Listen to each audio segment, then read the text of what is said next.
Long ago, many monsters arrived in this world.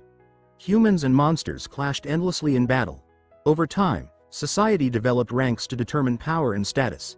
It is said that thousands of years ago, the king used his divine ability, known as the rune power, to seal away the ancestor of all monsters. Even after this, the conflict between humans and monsters never truly ended. When the king foresaw his own death, he decided to distribute his power among 5 select families. This decision shaped the hierarchy of human society. A person's rank was determined by the number of runes they possessed. There were a total of 9 runes, representing the ultimate power. Those who possessed a single rune were at the bottom of society, treated with no respect. At this moment, the protagonist is introduced as he stands in a public setting.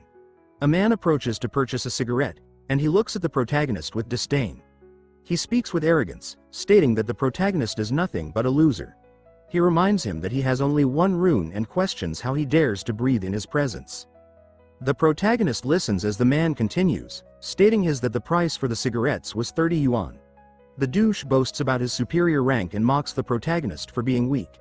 He demands to know how someone like him dares to ask for money, claiming that he risks his life daily by fighting monsters. He insists that people like the protagonist should be grateful rather than expecting anything. With this, the man calls for his superior. When his boss arrives, he turns to him and asks what should be done about the situation. He points at the protagonist, repeating that he is nothing but a 1-rune nobody. He insists that such a person has no right to ask for money and declares that he does not want to see his face again after today. The scene shifts to the changing room, where the manager speaks to the protagonist. He acknowledges what just happened and tries to console him. He hesitates, and the protagonist, addressing him as brother, tells him not to worry. He then promises to quit as to not make things difficult for him. The protagonist states that these kinds of situations always happen to him. He explains that those with higher rune counts refuse to see people like him as equals. He reassures his boss that it is not his fault. He then reminds him that since they have been working together for a year, he should not feel guilty. The manager hands the protagonist some money, estimating that it should last him about 2 weeks. As the protagonist steps outside, he sees his younger sister waiting nearby. He acknowledges her presence and asks if she has been waiting for him. She quickly responds that she has not. She then shares some news, revealing that one of her drawings has sold for 1,000. She expresses optimism, saying that she can continue earning money by selling her art, so he does not need to worry about finances. The protagonist listens before replying, assuring her that her health is far more important to him. He declares that he will continue working to earn money himself. With that, they arrive at an ice cream shop. The protagonist encourages his sister to buy some ice cream. She hesitates and replies that she cannot handle the cold. Even so, the protagonist insists that a little won't make a difference. He purchases the ice cream and offers it to her. She hesitates, and the protagonist watches as she reluctantly accepts it. She offers him the first bite, but he tells her that he is not a child. His sister echoes his thoughts, stating that she is not a child either. As he watches her enjoy her treat, the protagonist acknowledges that he'll just wait till they get home to inform her that he was fired. Suddenly, the loud roar of a monster fills the air. As he turns, he sees that a monster has appeared. He immediately reacts, commenting that something is not right. He recalls that the Zhong family is responsible for guarding this zone and wonders why a monster has managed to appear here. Realizing the danger, he makes a quick decision. He instructs his sister that they must get to the safe zone where they will be protected. They begin running. But his sister, already exhausted, struggles to keep up. Without hesitation, the protagonist lifts her into his arms and continues running. He reassures her, stating that they need to move quickly. Once they reach the guards, they will be safe. The Zhong family, he recalls, is one of the 5 great families that directly inherited power from the king. If anyone can keep them safe, it is them. As they continue running, the protagonist's mind races with questions. He wonders how the monster managed to enter their territory. He acknowledges that the situation is bad and warns himself to stay alert. Upon reaching a gathering of people outside the Zhong family's shelter, he speaks up, questioning why so many people are outside instead of seeking safety. A voice commands him to stop and demands to know why he has come. It is then declared that people like him, who possess only 1 rune, do not deserve entry. A warning is issued to everyone. The shelter has limited space. Only those who possess 3 runes or more will be allowed inside. The protagonist listens as the grim reality settles in. Those with one rune are left with no place to hide. The people around him begin to panic, their fear evident.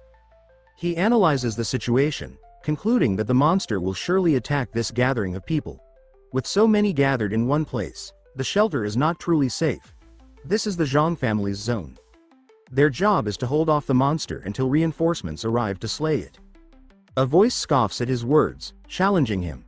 The speaker declares that he is overestimating himself, claiming that he knows nothing. They sarcastically suggest that he should go and distract the monster himself while waiting for reinforcements. The man observes a MC speaking with disdain, calling him a one-star loser. The man asserts that he is powerful and accuses the protagonist of attempting to drag others down with him. The crowd around them agrees, voicing their fear of death. They claim that the protagonist is trying to trap them, blaming him instead of acknowledging the real danger. The protagonist watches their reaction and then states that he will draw the monster's attention so that the others can go inside. His words shock the man, who then instructs the protagonist's aunt and sister to enter the shelter and take care of each other. His little sister listens as he reassures her, telling her not to worry. The brother insists that he will be fine and promises to attract the monster's attention somehow. The protagonist questions whether the shelter will be open for the others, and his words surprise the man once more. The protagonist reminds him of his earlier statement, that if someone distracted the monster, the others would be allowed inside. He demands to know if he now plans to let everyone die instead. The crowd chimes in, reminding the man of his promise. Eventually, the shelter doors open, allowing entry. The protagonist watches as his sister and aunt enter safely. A voice warns him that he will die if he stays outside, but the protagonist proceeds forward, and the doors close behind him. At that moment, a massive spider monster emerges. The protagonist stands before it, pointing at himself to draw its attention. The monster locks eyes with him, and he immediately starts running. As he moves, he observes something unusual about the creature, sensing that there is something different about it. He realizes that if the monster gets inside the shelter, no one will be safe. Suddenly, childhood memories resurface in the protagonist's mind. He recalls being told that people like him, those with only one rune or none at all, have no respect in this world.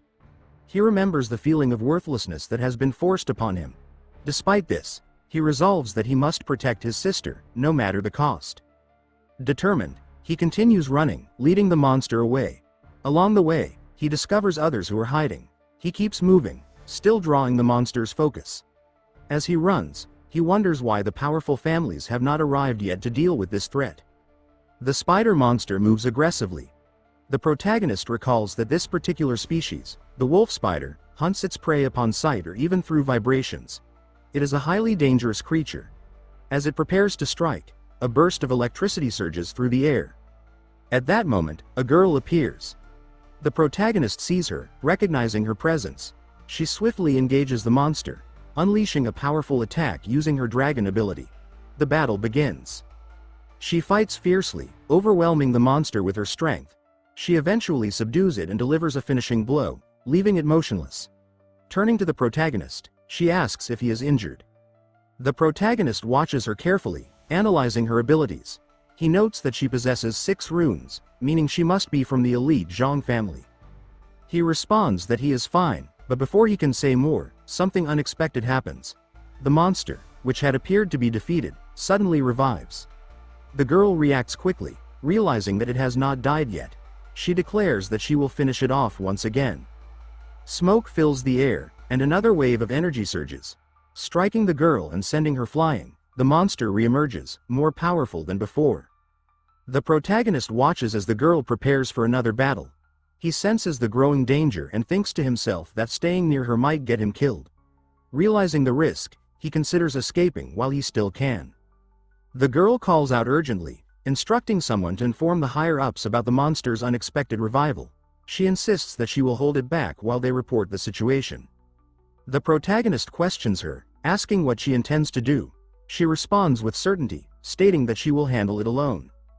The monster charges again. In the chaos, something unusual begins to happen to the protagonist. The girl notices and questions what is happening to him. As she moves to push him aside for safety, he suddenly catches hold of an unknown power. She watches in astonishment as energy surges around him. The monster advances, but the protagonist's body begins to change. An overwhelming force envelops him. The transformation continues. The monster leaps toward him, but by now, he possesses immense power. He takes a deep breath, trying to comprehend what is happening. In his mind, he hears the girl's voice mentioning the Azura dragon's power. It is the same power that the girl possesses, they have somehow merged together. He then questions how this is possible, how their abilities have somehow merged. The girl responds, stating that he now has control over a power even greater than hers somehow. The protagonist remains confused, uncertain of what is unfolding. Despite this, he acknowledges that he must take control of the situation. Determined, he finally declares that he is ready to fight. The protagonist channels his power, summoning a barrage of knives that fly through the air. The weapons strike everything in their path, cutting through the battlefield. As he watches the chaos unfold, he declares that victory is theirs. More attacks surge forward as he intensifies his power. His fist clenches, radiating energy. With a single strike, he unleashes an explosion, ending the battle permanently. When the dust settles, only the skeleton of his enemy remains. Observing the remains, the protagonist speaks, confirming that his opponent is finally dead.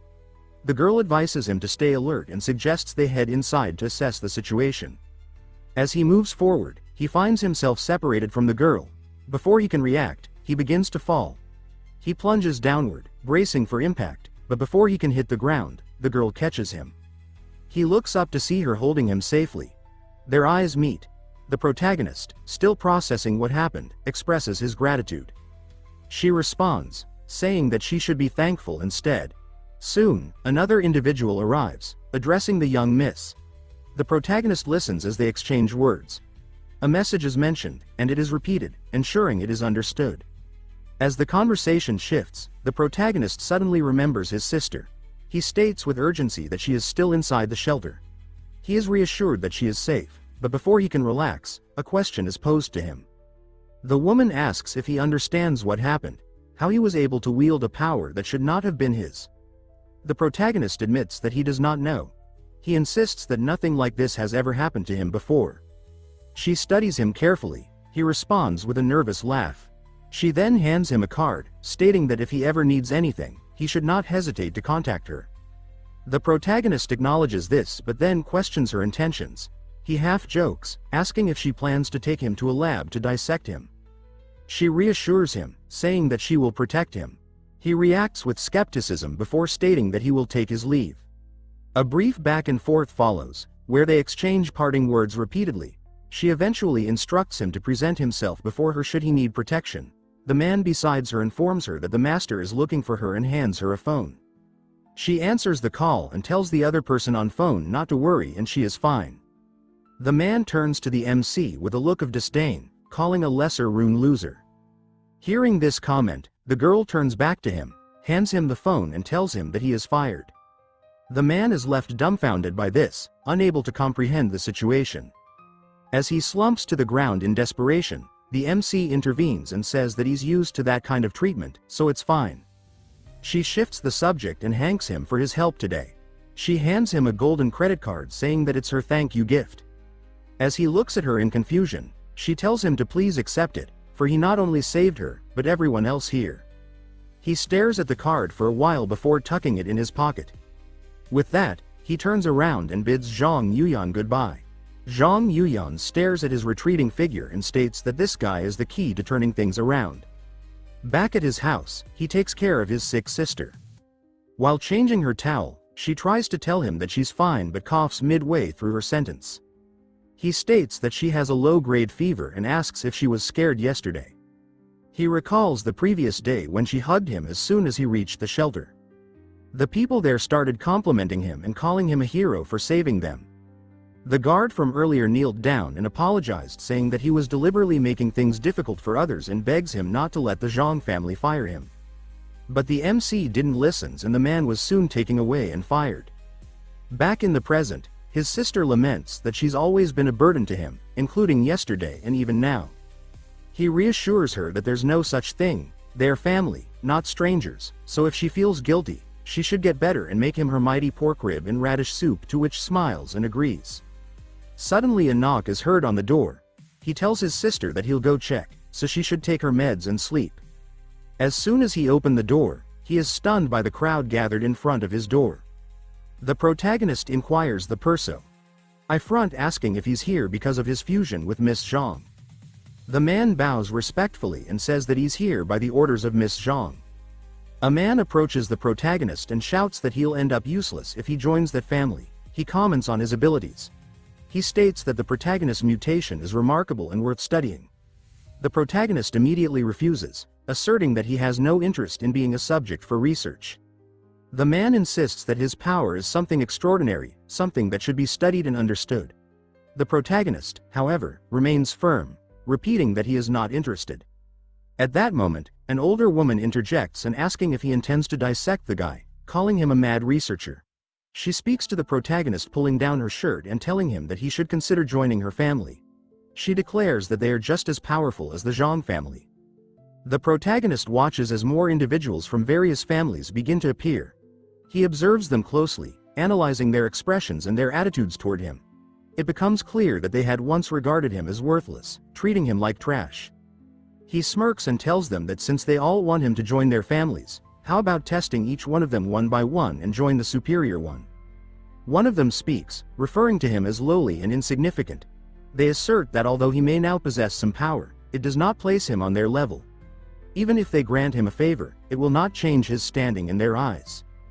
The protagonist listens and then speaks up, challenging them. He questions their presence, wondering if they have truly come to beg him to join them. He turns to the Zhong family's butler and decides that he will accept their invitation since they invited him so kindly. He states that he will visit their home to see what they have to offer.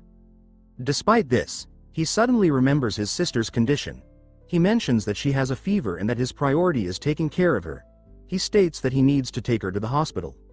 A response comes quickly. He is told that arrangements will be made. A car will be provided, and transportation will be arranged for his sister's treatment under one of the hospitals affiliated with the Zhong family. As closed the door, people started grumbling, understanding that the MC won't be forced to submit by a name or two. His sister asks what's going on and he reassures her that everything is fine. A dark crow watches this scene through the window. Later, the protagonist arrives at the gathering, and the butler reassures him not to worry. At the lavish party setting, the protagonist now stands among a crowd of onlookers. One of them expresses disgust, commenting that the place is now tainted. Another questions how a person of rank 1 could have gained entry, stating that although they are referred to as rune holders, they should instead be called rank 1 weaklings.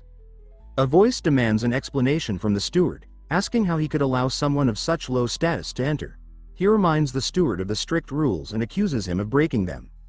The steward responds with respect, addressing the young master and explaining that the protagonist is a guest personally invited by the Lord. He requests that the young master step aside and acknowledge the invitation's authority. Hearing this, the butler reacts with surprise and repeats that the guest was invited by Miss Zhong herself. The protagonist, meanwhile, acknowledges the situation and makes a remark about being accepted at their level. He then challenges the young master, stating that if he has a problem, he should take action first. The blondie spills his wine on the protagonist's head, saying that he should drink some of this high-end red wine that a person of his stature would never be able to drink again. The MC glares at him and states that he started this. Tension rises as the young master prepares to fight. However, as he attempts to activate his power, nothing happens and gets a powerful punch that sent him to the ground.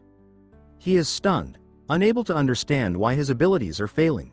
The protagonist presses forward, demanding an apology. The young master, still in shock, insists that it is impossible. Refusing to back down, the protagonist continues attacking relentlessly. After several blows, the young master finally surrenders and apologizes. The protagonist turns to leave, contemplating the young master's weakness. He notes that without his power, the young master is nothing. However, before he can walk away, the young master makes another attempt to fight back. A sudden surge of energy erupts. The young master's power activates, and he begins to transform. The protagonist observes the red glow surrounding him, recognizing it as an unstable transformation. The young master declares that he will kill him. However, a portal opens behind them, and from within, a monstrous creature emerges. The beast lunges forward and consumes the young master, leaving the protagonist stunned. Panic spreads among the spectators. Frightened voices call for reinforcements, urging the family members to arrive and deal with the monster. The protagonist watches the unfolding chaos. He decides that they must leave immediately and begins running. As he moves, he asks the butler why nobody is fighting despite everyone here having a superior rune. The butler states that having a high rune count does not automatically make someone strong in battle. Strength is earned through practice and discipline. Since the training is difficult, many noble children prefer to avoid it and only a few noble children go through with it. They stop when he notices a lifeless body lying nearby. The situation has worsened. Someone has already been killed. Before he can process it further, a second, much larger monster appears, standing before him. As the wolf lunges at him, he suddenly gets kicks with enough force to send it back by pink-haired girl. As she lands in front of the MC, she mutters a remark about the creature, calling it a bad dog, which only seems to provoke its anger. She tells Chi Yu that he should get to safety quickly. As he takes in the sight of the girl, a memory from his childhood resurfaces. He recalls a moment when a girl had saved him, said the same lines, and he wonders if this could be the same person. Meanwhile, the girl jumps into the air and prepares to launch a strike with her axe. The enormous monster retaliates with its own ability, unleashing a powerful force meant to kill. A loud sound reverberates through the area as she is struck down, her body crashing onto the protagonist. The protagonist quickly checks on her, asking if he is hurt. The girl stirs and gets off of him, a heavy blush adorning her cheeks. As they take in their surroundings, they notice smaller creatures approaching. The monster seems to have created them using its own power. These smaller beasts immediately attack everyone present, killing many nobles. Realizing the danger, the girl drags Chi Yu and states that they must escape quickly. However, as their hands make contact, a transformation occurs once again. The protagonist undergoes another change, gaining new power. He fights with renewed strength, eliminating the attacking creatures one by one. As he continues, his appearance shifts again. Chi Yu comments on the transformation, wondering why is it pink this time. The girl interjects, remarking on how cute he is in pink. She states that they will finish the monster off using an axe. The protagonist acknowledges this. The wolf, preparing for what comes next. More energy floods into him, and he begins absorbing the lifeless bodies scattered across the battlefield. Chi Yu watches in fascination as the energy of the dead is drawn into the monster. He realizes that the fallen are being reanimated, summoned back into battle. The undead creatures rise once more, attacking relentlessly. Seeing this, the protagonist understands that if it continues, the battle will never end. He strengthens his resolve and resumes his assault. As he fights, he asks the girl if she feels any dizziness riding a spinning teacup in an amusement park. She asks what that is and states that she never rode something like that, and then she asks him to take her there. When he agrees, she acclaims happily. He responds that they need to get rid of this wolf, then he'll take her to the amusement park with his sister. With that settled, he intensifies his power. Moving like a tornado, he tears through the battlefield, eliminating all threats in his path. The monster retaliates, charging toward him with an intent to kill. The protagonist recognizes his opportunity. He grips his axe and throws it with full force. The axe flies through the air, but he initially believes that he has missed his target. However, in the next moment, the monster is struck, and a gaping hole is left in its body. The attack proves fatal. As the creature collapses, the protagonist watches in relief. He declares that it is finally over. The transformation dissipates and the battle concludes. The girl cheers and jumps on him, shouting about the amusement park. Someone approaches, which turns out to be Zhang Yuyan checking on him. The protagonist is asked if he is all right. But before she could finish, she finds him in a compromised position with the pink-haired girl. He gets up, assessing himself and his surroundings. He responds that he believes he is fine. As the tension eases, Yuyan calls out to the girl, calling her Miss Luo. Luo greets the former, addressing her as little sister Yuyan and saying that they haven't seen each other in a while. The protagonist takes a moment to process the reunion. He gets confused as he speaks, asking what she means by little sister. Luo mentions that she is a few years older than Yuyan.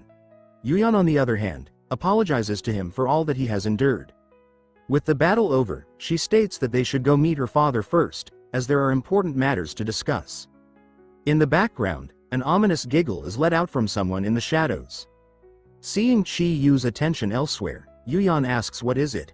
The protagonist states that nothing is wrong, Yuyan reassures him not to worry, mentioning that the family will handle the cleanup. The butler does the same and reassures the survivors that they will be escorted safely, and Zhong family will definitely explain this incident appropriately. On their way, Yuyan reflects on the monster they encountered, noting that it was the same type as the one that had previously appeared in the district. She questions how it was able to enter, given that there is supposed to be a barrier in place. She wonders if the barrier has failed or if something else is responsible. Considering the possibility further, Shi Yu asks whether the failure of the barrier could be his fault. A response suggests that it is one possible explanation. Luo reassures him not to be afraid, promising that nothing will happen while she and Yuyan are there and they will be there for him. With that, he prepares to meet Yuyan's father. Yuyan calls out, asking if they may enter. As soon as she steps inside, she is struck on the head with a teacup. Luo intervenes, stand in front, seemingly to protect her. The father shouts for her to kneel, but before she could do so, a hand lifts her up and it is Chi Yu. She turns to him in surprise and embarrassment but ignores this. Addressing Mr. Zhong, he remarks on the cold reception he has received. He observes her father's expression and waits for a response. Mr. Zhong then tells him that this is an internal family matter and that he has no right to interfere. The protagonist disagrees, stating that the situation is not acceptable. At that moment, the girl beside him grabs his arm. He notes that he had not expected this kind of treatment from her family. He comments that they seem to lack even the most basic hospitality when dealing with guests. Without saying more, he turns and leaves. As he departs, Mr. Zhong shouts that all the monsters are here because of him. Despite this, he continues walking, shutting the door behind him. Outside, Luo mutters in annoyance that the old man is frustrating. His thoughts linger on Yuyan, and he begins to suspect that she does not have a good relationship with her father. Luo then mentions that Yuyan's mother had died because of Mr. Zhong. Reflecting on family traditions, she notes that in some powerful families, those with significant abilities are required to remain within the family. It functions much like royalty, where power must be preserved within the bloodline. As a result, marriages are often arranged within the family, with relatives marrying each other. When he asks what she means, Luo says that the girl's mother was married to her own cousin. Because of this, the girl was born, but her mother's mental state had deteriorated. Shi Yu acknowledges the weight of this information, and Luo considers that while this may not be a secret, it would be best if she were the one to explain it herself. A new offer is then presented to him. Luo asks if he would consider joining their group, explaining that it is a personal invitation from the big boss. He thanks Luo for the offer but states that he will take some time to think about it. The conversation then shifts to an underground auction scheduled for that night. He is invited to attend, with the suggestion that he might find something useful there. It is mentioned that his sister's health is not in good condition. The auction is rumored to have many ancient artifacts, including jars that could potentially help her. Hearing this, the protagonist agrees to go. A question is then posed about whether he owns a suit. He responds that he had purchased one once when applying for a job. She tells him that if the suit isn't suitable, she'll take him to buy a new one. Later, after some time, he collects his new clothes. However, he feels embarrassed by the situation. Luo says that this suit also suits him and asks whether he wants to take both, but he refuses, saying that it would be a waste. Meanwhile, another person arrives, acknowledging the presence of boss Luo. The person expresses surprise, remarking that the boss has come here for shopping and asks if that's her boyfriend. When they turn around, they find an arrogant-looking man with pretty girl in his arms. Luo ignores him and orders the staff to wrap up the purchases, and a response confirms that it will be done. The guy remarks that he didn't think boss Luo would be into pretty boys. This, too, is ignored, though it provokes some irritation. The girl beside him tries to stop him, but he pushes her away in anger and tells her to scam and that she has no right to speak here. As the situation escalates, the girl nearly falls. Before she can hit the ground, another figure appears. A woman with a powerful presence. He catches her effortlessly. Attention is drawn to the girl's sharp features. She asks if the girl is fine, and when the latter confirms, she turns her attention to the troublemaker. She remarks that trash will always be trash, someone who only knows how to intimidate the weak. The insult provokes immediate outrage. The accused man demands to know how anyone dares to call him scum. However, before he can retaliate, he is swiftly struck down. His expression changes as he realizes that he is in serious trouble. The confrontation concludes with another remark reinforcing that he is, indeed, nothing but scum. As the scene unfolds, another portal appears. The protagonist notices its presence and observes the energy surrounding it. He remarks that it appearing again. Chi-Yu, reacting quickly, moves to save her and calls out a warning. Suddenly, shadowy hands emerge from the portal. Before anyone can react, the girl is pulled toward it. She struggles as she is dragged inside. However, before she disappears completely, the protagonist grabs hold of her feet. Sluo, too, realizes what is happening and looks in shock. The force of the portal is too strong, and in the next moment, she sees the girl and the protagonist are both pulled inside together. Before she could act, the portal closes, leaving no traces behind. As they land in the new space, the protagonist immediately wonders if the girl was pulled in with him as well. She responds that she's here as he turns to her while saying that the ground is unexpectedly soft. He discovers that he was sitting on top of her the whole time.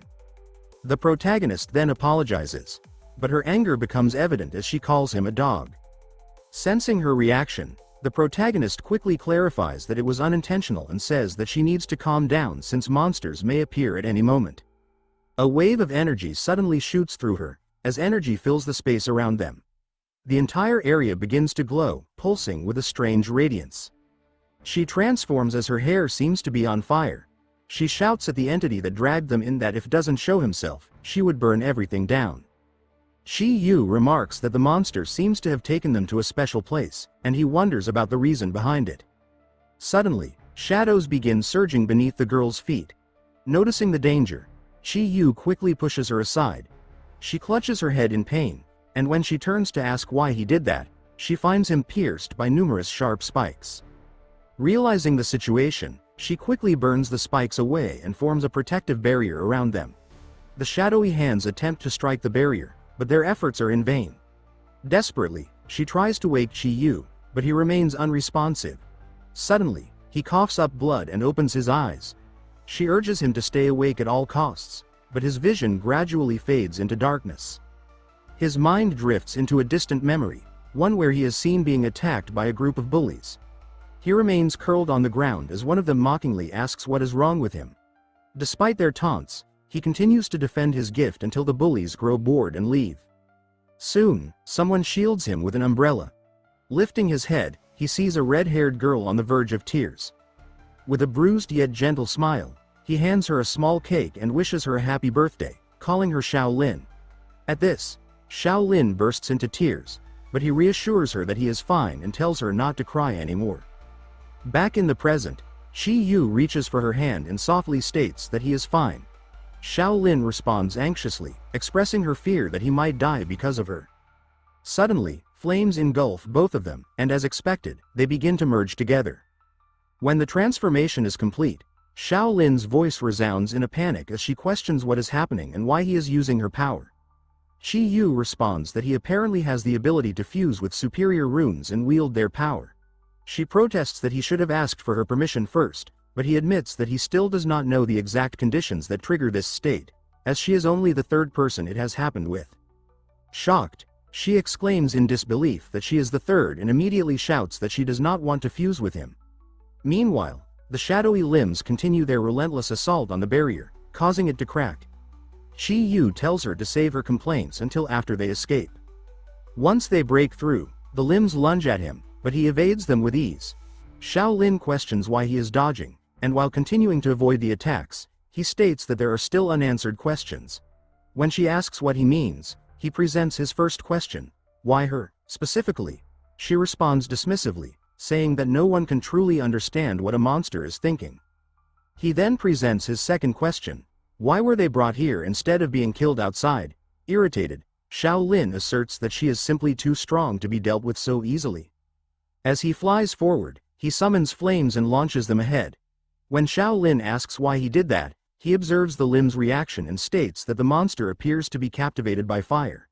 He speculates that it must have captured her because of its fascination with her fire breath, likely wanting to take that power for itself. Directing her attention upward, he instructs her to look above, where a cocoon hangs from the ceiling. Without hesitation, Chi-Yu conjures a knife and propels himself toward the cocoon. With his knife outstretched, he pushes forward, only for an explosion to erupt upon impact. After the strike, Shi Yu starts coughing due to the dust and comments that, somehow, the cocoon barely avoided being pierced. At that moment, a voice echoes through the space, and a silhouette emerges, proclaiming that they have finally met again. Xiao Lin, confused, asks if he knows this person, but Chi Yu shares in her confusion. The monster, with a crazed smile, shouts that he must never leave her again. She sends her limbs toward him, but he swiftly dodges. As he continues evading, the monster questions why he refuses to come to her. Inwardly, Chi Yu asks Xiao Lin if she has realized something, to which she affirms that she has. With a disdainful tone, she comments that it appears he has entangled himself with a pervert and states that she never expected him to be into such monster play. Hearing this, Shi Yu stumbles slightly, momentarily thrown off by her remark. He glares at the monster girl in silence. The monster girl, sensing something amiss, asks if something is wrong. She then states that, if this approach is ineffective, she must find another way to make him come to her, addressing him as monarch. Without warning, she releases a spider web that spreads across the area around Shi Yu. However, he remains unfazed and swiftly casts a fire spell, reducing the webs to ashes. He then utilizes his ability to summon a phoenix made of flames and launches it toward the monster girl. Yet, rather than fear, she exclaims in ecstasy, declaring that his attacks are useless against her. In response, she summons shadow spikes from the ground, intercepting the fire phoenix and stopping it in its tracks. Observing the situation, Shi Yu comments that his flames seem incapable of harming her. Xiao Lin anxiously asks what they should do next, and he replies that since they are in the monster girl's domain, the longer they stay, the greater their disadvantage. Recalling the monster's attempts to capture him, he wonders if he can exploit that desire. When Xiao Lin asks about his plan, he explains that it is simple but risky. He will feign weakness, allowing himself to be caught, and then strike the monster girl when she least expects it. Surprised, Xiao Lin questions whether the plan is not too straightforward and dangerously risky. Shi Yu acknowledges the high risk, reiterating that this is why he referred to it as a gamble. Feeling guilty, Xiao Lin apologizes, saying that this situation is her fault. However, remembering Mr. Zhong's warning that the monsters are after him, Shi Yu reassures her that the real target is likely him, not her. Stealing his resolve, he states that they must focus on escaping first. As shadowy hands creep up behind him, Shi Yu deliberately remains motionless, allowing himself to be captured. The monster girl exclaims in delight, proclaiming that she has finally caught him and that he should surrender himself to her. She declares that she has been searching for him for a long time. However, the moment he gets close, Shi Yu swiftly summons his knife and breaks free from her grasp. Without hesitation, he prepares his final strike, channeling all his strength into his blade before driving it cleanly into her stomach. The monster girl, caught completely off guard, freezes in shock, unable to react to the sudden turn of events. Suddenly, a memory surfaces in Chi Yu's mind. In the vision, he sees the monster girl serving him tea. He watches himself take a sip, but moments later, his body collapses. The monster girl panics, her voice filled with worry as she questions what is happening. Before she can react further, someone suddenly kicks her from behind. The attacker mocks her, calling her a puppet and ridiculing her for seemingly falling in love. His words are muddled, but he speaks bitterly, mentioning that if it weren't for someone, he wouldn't have had to. Back in the present, Shi Yu demands to know what that vision was and asks the monster girl if she truly knew him. With a gentle smile, she apologizes for overstepping her authority. Then, with solemn resolve, she declares that may the flames burn away her sins. Inside Shi Yu's consciousness, Xiao Lin comments that the space around them is beginning to collapse. Soon after, flames consume the monster girl, and Shi Yu finds himself standing alone. The world around him fades, and before he can process everything, he is abruptly teleported back outside.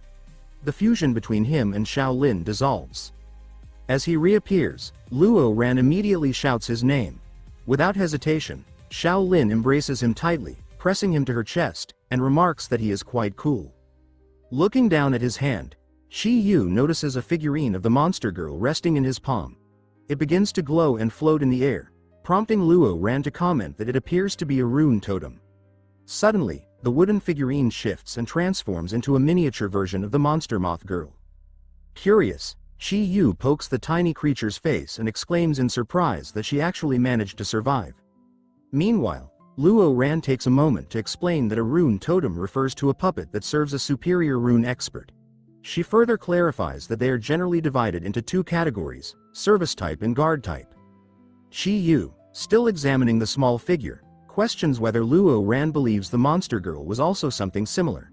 Xiao Lin, observing the tiny creature, comments that if that were the case, then this little thing is truly remarkable.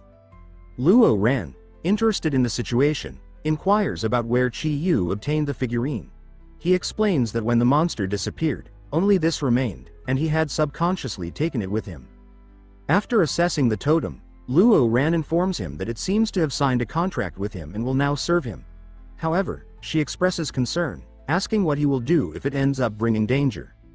Xiao Lin apologizes for not warning him in time, and Chi Yu responds that he will be more careful in the future.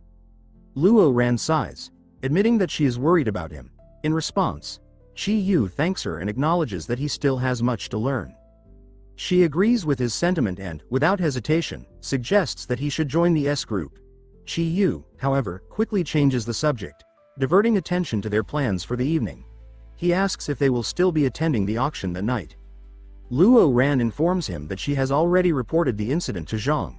She explains that she told Zhong about how Chi Yu was attacked by the monster and taken into its space, but assured her that both he and Xiao Lin made it out safely. She then instructs him to change out of his torn clothes. Chi Yu, shifting the conversation again, asks if everything is fine with the Zhong family. Luo Ran replies that from what she heard over the phone, everything is indeed fine. Suddenly, Xiao Lin starts laughing, drawing confused looks from both Luo Ran and Chi Yu. Amused, she remarks that despite everything, he is still worrying about others. Then, with a knowing tone, she comments that given how frequently he has encountered monsters in the past few days, there is a good chance that he will run into more trouble at the auction tonight. Chi Yu, refusing to believe such bad luck, shouts in protest that there is no way something like that would happen. He insists that if it did, it would be far too unlucky. Sometime later, a deafening explosion erupts. Chi Yu is seen running, carrying a mermaid in his arms. It appears that Xiao Lin's prediction has come true. As he dashes away from a monstrous kraken, he shouts in frustration, accusing Xiao Lin of having cursed him. The mermaid in his arms, pouting, demands to know who this Xiao Lin he keeps mentioning is. Frustrated, he yells that this is not the time to be concerned about such things. A massive tentacle looms over them, charging toward them at terrifying speed. Then, time rewinds 2 hours earlier, taking the scene back to when they first arrived at the auction site. The auction host warmly welcomes the assembled guests. With a polished tone, he announces that they have meticulously prepared many rare items for this evening and hopes that everyone will find a pleasant surprise among the offerings. Inside a private VIP booth, Chi Yu and the others observe as the auction commences. As he scans the room, he curiously asks why everyone is dressed so formally. Xiao Lin responds, explaining that there are many underlying issues with the organizers of this event. Luo Ran, focused on the auction, tells him to take pictures of anything he wants, reassuring him that Yuyan will take care of acquiring it for him. Both Chi Yu and Xiao Lin grow excited at this, but before Xiao Lin can celebrate further, Luo Ran pointedly tells her that the offer does not include her. Hearing this, Xiao Lin visibly deflates in disappointment. Despite the excitement, Chi Yu hesitates and comments that relying on Yuyan to this extent feels a bit embarrassing. However, Luo Ran reassures him, stating that there is no reason to feel that way. She explains that Yuyan is actively trying to recruit him and is more than willing to invest in him. She continues by describing Yuyan as the most powerful businesswoman she has ever met. She emphasizes that Yuyan is willing to pay a great deal for him, so he must prove that he is worth it. With a sigh, she then admits that she is envious of Yuyan for having so much wealth at her disposal.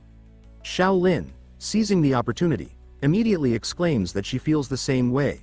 She mentions that there are rumors of ancient weapons being auctioned tonight but laments that she does not have the funds to acquire them. Without hesitation, she clings to Chi Yu's leg, begging him to buy the items for her. However, Chi Yu quickly responds that he does not have the money either.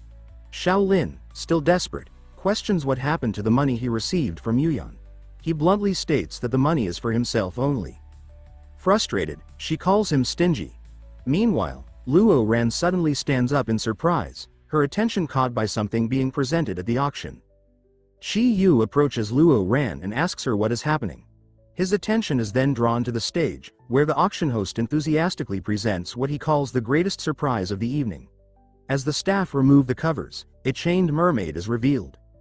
The host explains that despite having searched the world for rare treasures, only one mermaid had ever been found, and that was 30 years ago. Now, a second one has appeared, making this an extraordinary event. Shi Yu is visibly shocked as he stares at the mermaid. She appears gloomy and downcast, her expression full of sorrow. However, in the next moment, she suddenly turns her head in his direction and locks eyes with him. Considering the great distance between them, he is taken aback by the directness of her gaze.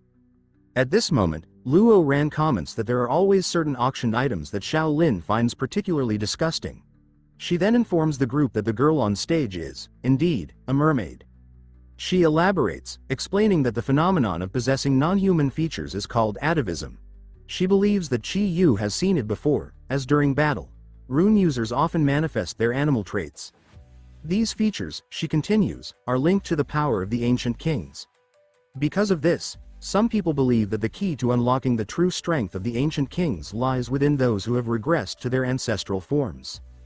Xiao Lin interjects with skepticism, stating that such beliefs must be mere excuses, and that the bidders are likely more interested in the mermaid's beauty than in any supposed secrets of the ancient kings. Despite the ongoing discussion, the mermaid continues to gaze at Qi Yu, and he, in turn, looks back at her with a complicated expression. Resolving himself, Qi Yu turns to Luo Ran and asks if Yuyan has placed any restrictions on what he is allowed to buy. Luo Ran confirms that there are no limitations.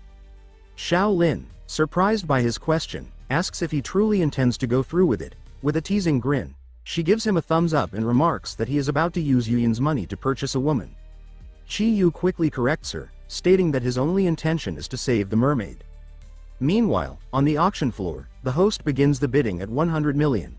Within seconds, the price skyrockets to 180 million. Qi Yu notices that a representative from the Qi family is among those competing fiercely for the mermaid. Xiao Lin glances toward the VIP booth where the Qi family is seated and mutters that they must be insane. Qi Yu remains focused on his tablet, placing bids rapidly. He mutters that after spending so much money, he is a little worried about how Yuyan will react. Xiao Lin, however, reminds him that unless they act now, the mermaid will fall into the hands of the Qi family. Without hesitation, Qi Yu enters his final bid and confirms the purchase.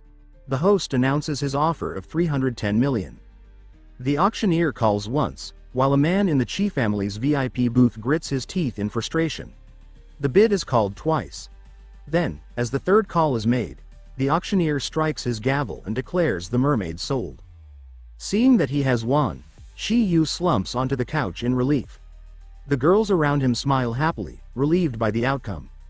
However, the moment of triumph is abruptly interrupted by a sudden explosion on stage, sending shockwaves through the auction hall. The impact leaves the audience in stunned silence. From within the debris, Qi Yu hears a weak voice calling for help. Then, emerging from the wreckage, a monstrous creature with numerous writhing tentacles and jagged teeth reveals itself. The host, now trapped in the creature's grasp, desperately begs for someone to save him. Alarms begin blaring throughout the venue, alerting everyone to the presence of a kraken. As the kraken lets out a deafening roar, the audience erupts into panic. People begin to flee in every direction. Meanwhile, the mermaid remains shackled inside her water tank, trembling with terror. Qi Yu quickly turns to Luo Ran and states that they should prioritize saving the people first. She agrees without hesitation. Wasting no time, they break through the glass window of their VIP booth and leap down to the main floor. The sudden drop surprises Qi Yu, prompting Xiao Lin to flash a mischievous grin and ask if he is afraid of heights. As they land, the group immediately faces off against the monstrous kraken. Luo Ran declares that she will hold it off while Qi Yu rescues the mermaid. Qi Yu agrees but reminds her to be careful as well. With a determined charge, Luo Ran rushes toward the roaring kraken, drawing its attention. Qi Yu turns to Xiao Lin and tells her that they need to hurry. She nods in agreement, and together they make their way toward the mermaid. Reaching the water tank, Qi Yu reassures the mermaid, telling her not to worry. Xiao Lin climbs on top of the tank and instructs Qi Yu to step back. She prepares to break open the glass, and with a single powerful strike, the tank shatters. Water pours out, spilling onto the floor. As Qi Yu catches the mermaid in his arms, Xiao Lin tells him to take her away first, stating that she will stay behind to assist Luo Ran. Qi Yu agrees and immediately moves to escape with the mermaid. Suddenly, several of the kraken's tentacles lash toward them. However, Xiao Lin swiftly intercepts the attack, fending off the monstrous limbs. She then shouts for Qi Yu to hurry.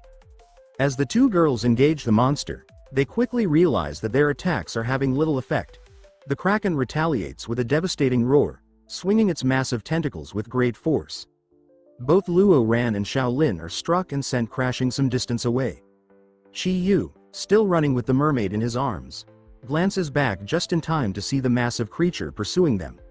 The kraken's monstrous form looms closer, closing the distance between them at an alarming speed.